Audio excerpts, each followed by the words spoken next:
Hello guys, welcome to my YouTube channel. So let's get started. আজি আমি এইটো ভিডিঅ'ত অসমৰ ন্যাশনাল পাৰ্কসমূহৰ বিষয়ে ডিসকাস কৰিবলৈ ওলাইছো। এইটো ভিডিঅ'ত আমি চাম অসমৰ মেপখনত কোনখন ন্যাশনাল পাৰ্ক কোন কেইখন জিলাত আছে। ওকে, চাব অসমত ইন টোটাল 7খন ন্যাশনাল পাৰ্ক আছে। তো ভিডিঅ'টো আৰম্ভ কৰো।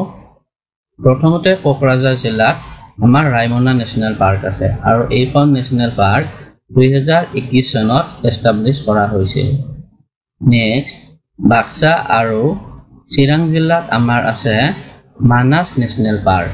তাৰপিছত গোলাঘাট, নগাঁও আৰু কাৰ্বি আংলং অৰ্থাৎ ইষ্ট কাৰ্বি আংলং এই তিনিখন জিলাত আছে আমাৰ কাজিৰঙা ন্যাশনাল পাৰ্ক আৰু এইখন এস্টাব্লিশ কৰা হৈছিল 1974 ত।